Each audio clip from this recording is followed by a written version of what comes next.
All right, Kate, we're back with Tashi. I'm looking forward to this story. The headline that I saw was $10 million failed. Is Yeah. that right? Yeah, the first startup I co-founded with my obviously former business partner. We hit a $10 million valuation bootstrapping, but we scaled and failed, so to speak. Okay. Yeah. Do you want to It's share not really more? failure, is it? No, yeah, it really depends on how you define failure. But I can give you the really quick spiel of what that was, and if you want to unravel it, we can. Um, it's almost like, I don't know what the number is, but maybe close to 12, 15 years ago, around about that. I started a business called Two Space, which turned restaurants that were closed during the day into co-working spaces. Mhm. So leveraging the sharing economy angle to see how we could provide affordable workspace for people who work from home, blah, Yep. blah, blah.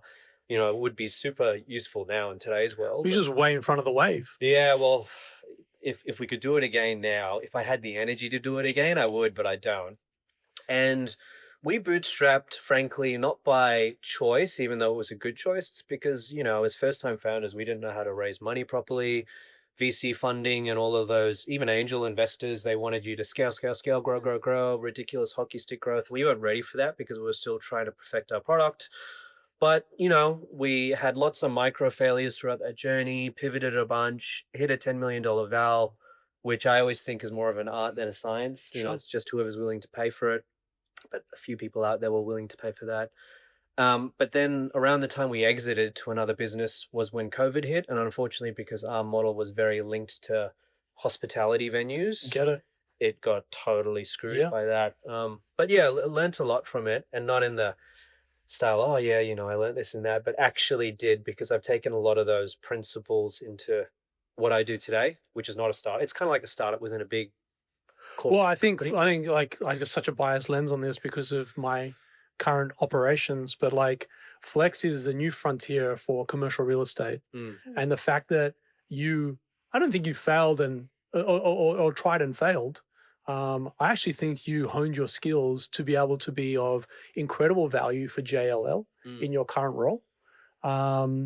That's the way I look at it. Yeah, well, thank you. And it's such a interesting journey because a lot of entrepreneurs start and then think they'll end up as entrepreneurs, but to actually go from entrepreneurship to corporate as opposed to from corporate to entrepreneurship is the reverse. So That's quite entrepreneurial. It's the road, you get not paid travel. well. It's the wrong way around. It's like a do not enter sign. Nah, screw it. I'm just going in instead. Can I take a paycheck on the way in instead of on the way out? That was a big part of it. Frankly, reality hit because the Two Space journey didn't take a paycheck out of that business for the whole 6-7 years. Yeah. Or went back into the business to other founding members and the team, and we really believed in that model, which is why I always believe if you're going to try start something, if you've got an exit strategy in mind day one, it's probably not going to work because you need that grit and that passion about it to keep going even when you've got the odds stacked against you. Do you have an exit strategy, Kate?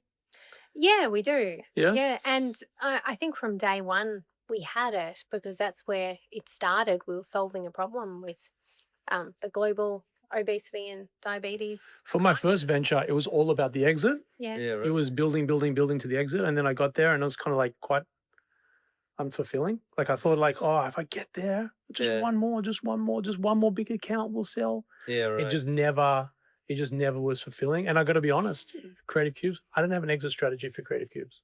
Yeah. I'm just enjoying the Well, build. one may present itself to you one day in a very for sure. serendipitous manner. Oh, for sure. But you're building it in a way where, because you're not chasing it, you'll probably get an incredible amount of value for it. And let me rephrase that. I mean, if you've got an exit plan, it's probably because you're way more organized and way better than a lot of first-time founders like myself. Because what I found to the funding point I was making when we first started, what I did find when we did get interest for some seed capital was that the amount of growth that they wanted to see so early would have put us in an early grave as a business, because it would have just been like, okay, rather than trying to fine tune the technology, our experience, we need 10 more sites in the next 6 months. Otherwise, when we go for our second round of funding, we're going to be devalued. We're going to miss those targets and we're going to be so diluted. So, but then you're working with the wrong purpose. Yeah, exactly. Because you're like, I got to get the return on the investment from the guy that gave, or girl that gave me the money. Yeah.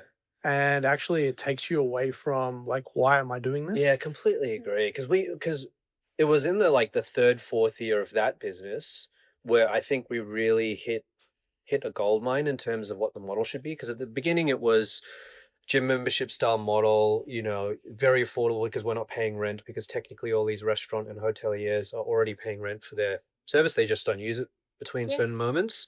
So we could, charge members who would use it like $40 a month to use all the stuff. And our partner at the time was Optus, did the internet for free and the spaces were already fit out. So a very low cost model.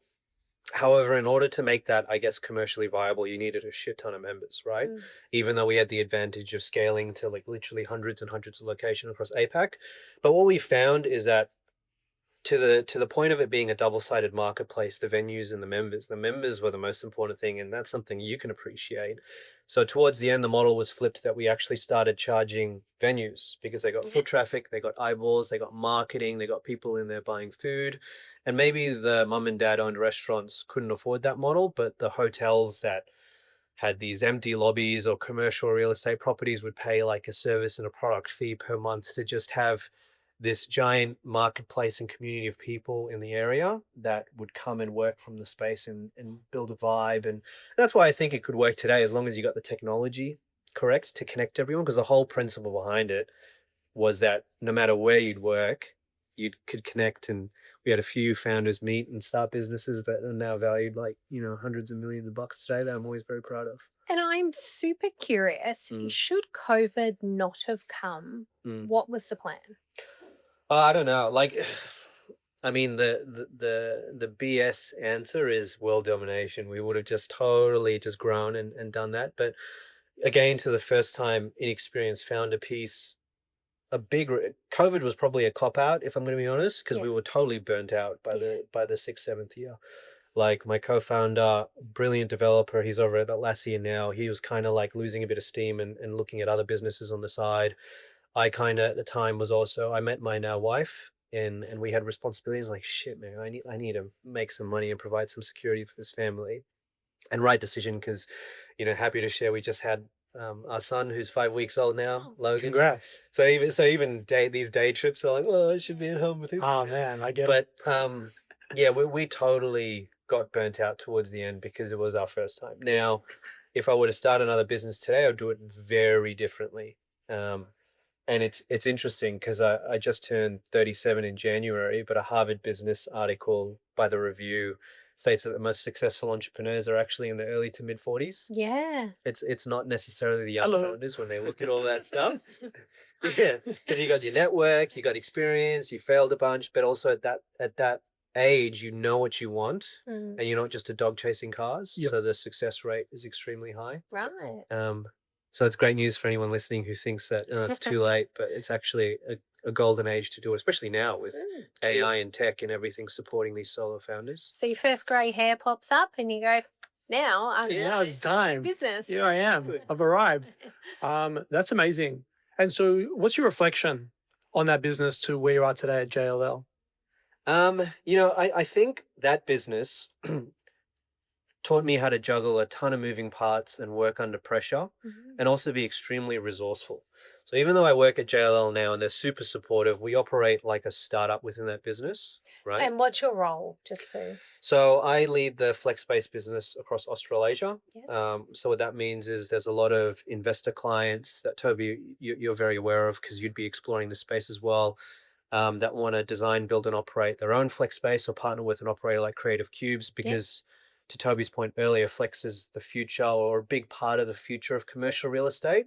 So all these big buildings, even if they're like 30, 40 floors, 20,000 square meters, they need an element of flexibility in there because it's almost as important as your everyday amenities. Well, we're seeing Everything else briefs in market, and you probably see more than I Yeah. do, but we're seeing briefs in market where you've got a 15 to 40,000 square meter site, Yeah. Yeah. and large tenant will only come if there's flex. Yeah, What- so true. Yeah. Every single redevelopment or development, whether flex goes in or not, that comes across our desk or the JLL table, because we do a lot of that kind of stuff.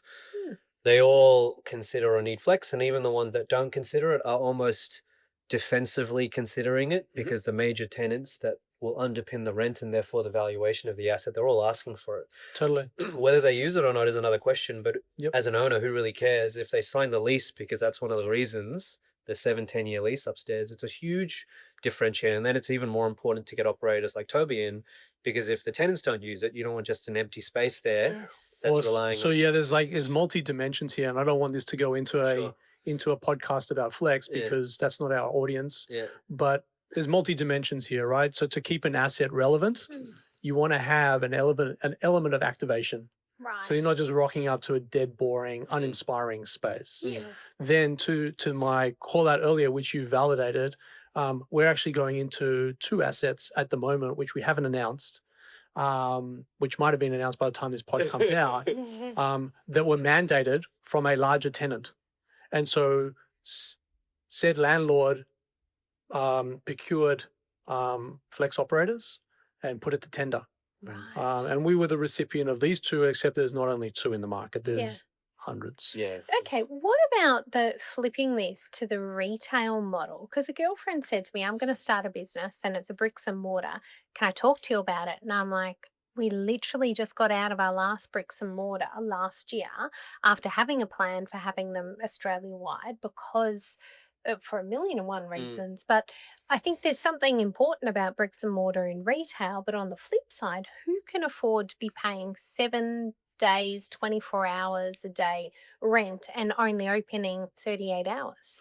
So when you say retail, Yeah. help me understand what you mean, because Could places have flex for their retail operations, rather than having these fit outs that one organization comes in, does a 200 grand fit out of their clothing shop? Could different retailers be, I don't know, rotating yeah, something like that? I think and you'd be able to share more on it than I can. But like flex is like the spectrum is so large. I've got a great friend. I've got 2 great friends who started a company called Salon Sure, you've got Lane. more friends than that. Yeah, only 2.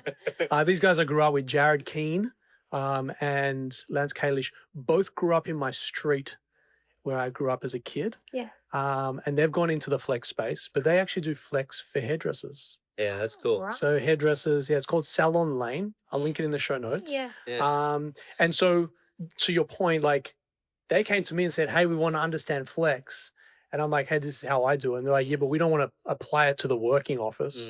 We want to do it for the hairdresser or the beauty professional. I love that. I sat at a bar recently and I'm not drinking for a year. Toby doesn't drink at all. So I find this so much easier in his company.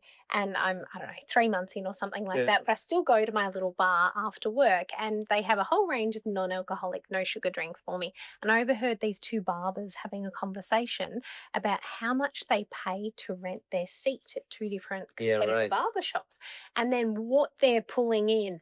My God, I was like multiplying that by 52 going, I should be a barber. You get a set of scissors, $300 and rent a chair, no overheads. Unbelievable. Yeah. Well, it goes back to like so there's so many things flashing through my head here. We could have teamed up. We could have done a Cubes anywhere. But that's not our mission. Sure. Our mission isn't just to open up spaces all over town. Yeah. But it is to add value. We exist to enable success. And if that's done at Stevie's restaurant because there's downtime, then maybe we can apply technology and do it that way. Let's have a conversation offline. But actually the flip to it is, and I've lost my train of thought here. The spectrum of flex today That means, is so huge. broad. It's huge. Well, I remember the conundrum during COVID when our retail store was technically allowed to be open because we're food. However, my team were terrified of facing the public because of the fear out there. So they wanted to work from home. And I'm like, how do you work from home when you're the retail assistant, or the retail store manager? It boggled me because there is no model for that. So if you go into retail, you've committed to a life of not having flexibility. So how do you bring that to the retail space? So there's definitely, it really depends. Even when we look at the workplace dynamics within, a lot of different commercial businesses and industries out there, but certain are glued to the space and certain people have that very flexible laptop lifestyle, which they Yes. take the piss of sometimes, Yeah. frankly. Down the beach.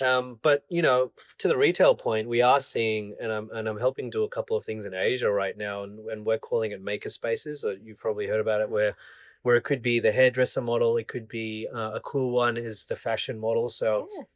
a lot of different fashion startups and companies work from the space, and during the day, you know, there's a communal area with a lot of tables, but at night it flips into a catwalk so they can book it in the evening. And Ooh. so there's a lot of stuff. I actually think there's going to be a huge wave of these niche co-working flex spaces that Mm. turn up that are very focused on different industries Yeah. because people are craving that community and everything, and that alignment in terms of what they're working on. We'll So have there's to ask definitely, our kids, won't we? Because apparently 70% of the jobs they get don't exist now. So Yeah. yeah, what do they want to do? Because they hold the keys to the future. So what's It's not interesting what we about do. this, yeah. what's interesting about this world is, you know, you've got Creative Cubes, you've got Workspace 365, you've got Hub Australia, you've got the Commons, you've got Jess at Watso, who's a really good friend of mine. Like our version, we're all in Flex, Yeah. but all of our products are very different Mm. Yeah. because my lens on it is very different to Jess's at Watso, which is different to Cliff's at the Commons. And so there's this massive broad spectrum of how do we get that right for the future of work. Yeah. It's cool, man, because even walking in here, and I've been to some of your spaces before, you can feel that difference. Yeah. There is a difference here. And even the content you're putting out there, sitting in this room, is cool, man. Yeah, Like you're thank doing cool stuff, and I feel like even from and I'll stop the commercial landlord chat and go back to some of the startup stuff. But even when I talk to all of those investors and all the funds and everything, they're like, we just need cool brands and cool experiences in the building. Like what I think is going to happen, even from a flex angle, is already today, and it's happened over the last decade or so. When they're looking for like cafe or food operators, even in Melbourne or whatnot, they're like, "Oh, we don't necessarily want the big chain down here. We want the really cool like cafe, Yeah. you know, sole ownership, dude, covered in tattoos, piercings, serving coffee, really cares about it." Maybe in a say bowl, you know. Exactly. I feel like also there's going to be You still talk about food. I haven't eaten in 3 yeah, that's the last thing. You know, we'd prefer, okay, we could go down the route of having something hyper professional, blue collar, whatever, white collar, or we could get in like, you know, Creative Cubes and Toby and his team because we just want that vibe. Yep. Like, I do feel like that's going to be a thing. And I guess going back to the startup stuff, you know, doing all of that two space stuff, and I did a few startups before, but that's the one that I'm proudest of. I do really feel like the resilience and the resourcefulness from that journey Yeah. is what I've been able to leverage to grow the business at JLL. Because when I first started there 5 years ago, it was a team of two, me and one other, and now we're a team of like 40 people, right? Ooh. And there were these ups and flows, and the advantage of a startup in a corporate is you get paid, so you don't have that. You're not going to lose your house. Yeah. Coming home. That being said, you're still an experiment, so you could Yes. get cut at any moment if you're not True. delivering. Yeah. But we are. And That's the good. politics, that was like the first thing Yeah. you said. Don't experience that, but tell me what that's Oh about. man, I mean, there's only so much I can say, or I'll get fired, Oh, right? But like absolutely. Yeah. politics. I mean, any big business, there's an element of office politics, right? And for me, it doesn't necessarily mean when you hear politics, oh, it's all like backstabbing and Game of Yeah. Thrones, but in the office kind of thing. It generally is speaking when you look at how a big corporate exists. There's lots of different business units under that umbrella. Right. And if you take all the fluffy and the nice things away and you look at black and white, everyone's trying to cover their not make enough money, right? So when you're venturing out into that business and you're trying to, I guess, develop your own product offerings or work with clients that cross over with multiple, Yeah. you just need to make sure that you don't step on other people's toes or frame everything in a way where if you win, they win.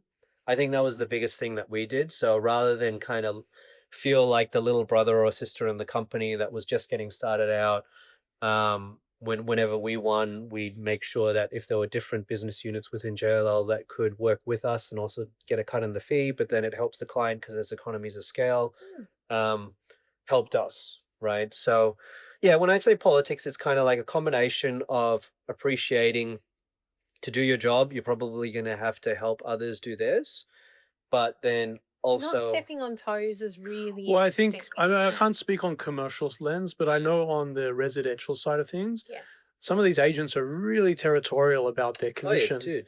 Yeah. Yeah. And so I haven't seen that in the commercial side and with creative cubes and whatnot. But like, I can only imagine, Flex coming in as a real threat to some of these potential agents who have been selling, or leasing like plates at a time, floors at a time or half floors. Mm. And so now you're going to micro that up, and I'm going to do the same work, but I'm going to get a quarter of the check. I can imagine how that politics, quote unquote, plays out, right? Well, if that's what happened, like full transparency, the first year or two, I was there like, oh, this guy's going to take 20% of my asset or 10% where I'm going to lose that commission. But now it's flipped completely where it's like, shit, I can't fill the rest of this asset unless I put this in there. So it's almost like, and then even from an agent appointment perspective, because as you know, filling is half the battle. Being appointed to those assets is the first half. So when you've got a big new building and you see like JLL or CBRE or Colliers or Cushies or whatever on it, they all have to pitch to be the agent to fill it because it's their stock. Helping them get appointed to that by putting forward a really thoughtful and measured flex strategy, whether I go in there or someone else, goes a long way and helps them win that. So it's almost like the start it was iffy, but now we're part of the conversation. So if we can help that move along, that's great. And I guess the second part of the politics angle is less about the people, more about the process. Yeah. So the first couple of years of banging my head going, dude, I could have done this like last night, like on my own or whatever, but it takes like 2-3 weeks, sometimes months. But then you learn to embrace the governance and the process because being part of like a Fortune 200 company, there's weight that comes with that and a bit of trust in the brand versus if I were to do it my own or back in my startup days, I could promise the world or Richard Branson and be like, yeah, we can do that and then figure it out later. But it doesn't carry the same level of, I guess, trust or moral obligation as if I sign something, it's because like 20 people above me over in the States or in Asia or whatever have signed off at it and agreed to those commercial terms. So yeah, it's been good and bad, but I think overall, I think I love the point that you said earlier about the startup. Like you can kind of grow as an individual. I like to call it character capital. So instead of like startup capital or venture capital, it's character capital. Because when you start something and you fail, it's really easy to be like, oh, I messed up. What a waste of time. Because you're just looking at money in, money out, time spent. But you always forget to, as silly as it sounds, look at yourself as a graph. It's like, oh, the startup capital, startup graph, it's like, oh, it went up and then down, but overall I'm kind of trending upwards, and it means the next venture, whether it's a startup or office job, I'm way better for it. Well, I think you're in the golden era right now for Flex. Yeah. So I wouldn't want you to jump anytime soon and quickly, because I think that like you've made a couple of points before how the first couple of years it was hard to get the attention of the agents to sort of like, or I'm going to take, or the agents felt a threat that they were going to take some of their pie. I definitely saw that as an operator. So I can only imagine what it was like on the inside.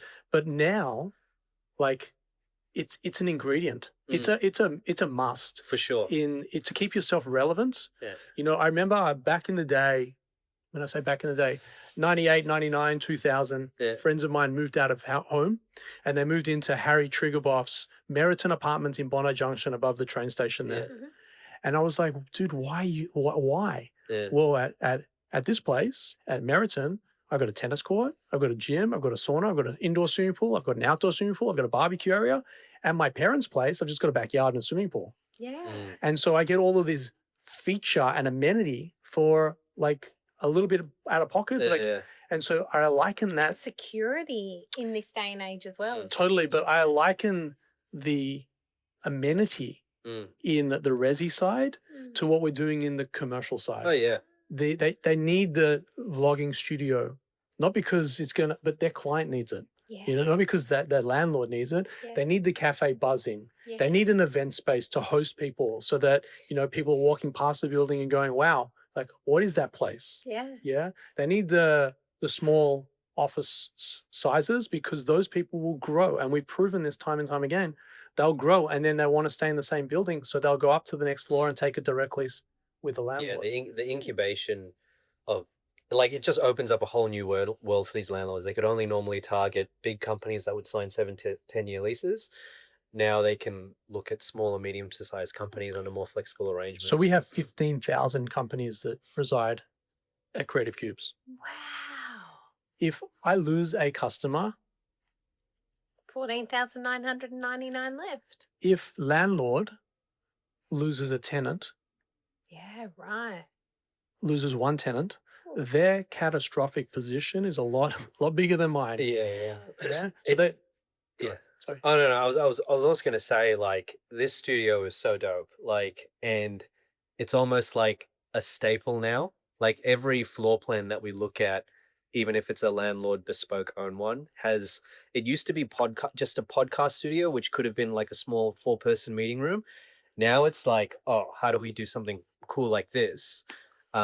Because obviously, filming 101 and you guys have nailed it here. Like you want somewhere with no natural light so you can control the lighting. Yeah. That's actually a dream come true if Yeah. you've got a really shitty floor Of plan. course. You suddenly have This was the shitty part of the floor Yeah. plan.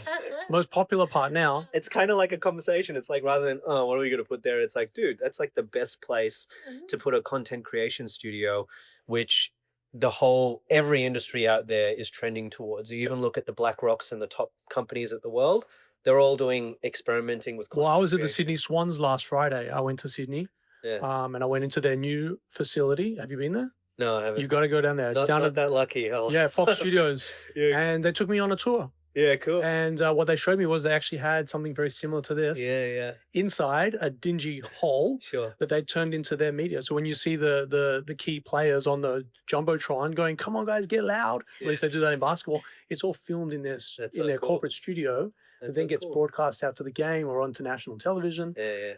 So yeah, it's turning those tough moments or those tough spaces Yeah. into thriving spaces. But then, like to the point, like a landlord, like I know Atlassian, for example, they're downsizing. How do I know that? Apart from it being broadcast in the media, I've been offered some of their spaces. Yeah, cool. Yeah, through agents.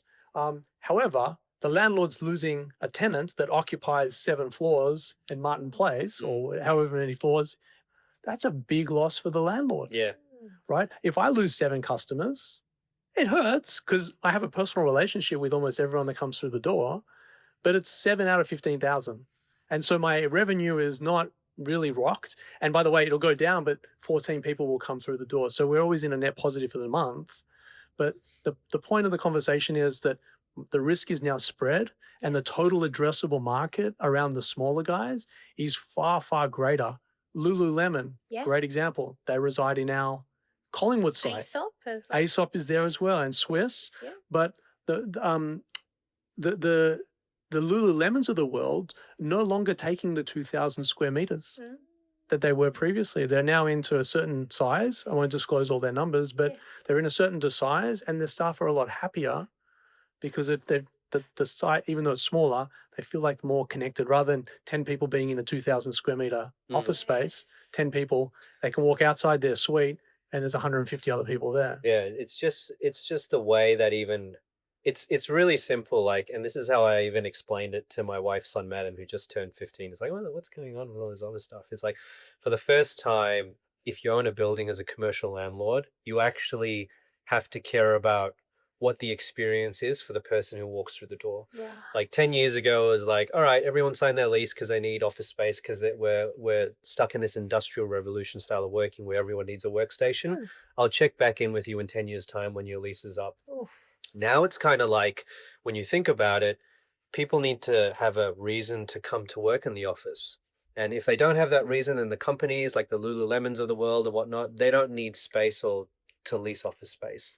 So in order for the landlords to even fill their building, they have to care about what the companies want in order to get them to lease the space. Yeah. And the companies care about what their employees want. So it's this huge shift for the first time where it's like, oh, okay, that's why words like hospitality and everything are being thrown around even by landlords. That's why all your, chief financial officers are all property experts now suddenly, or know about property when they didn't like 10 years ago because it's all a cost.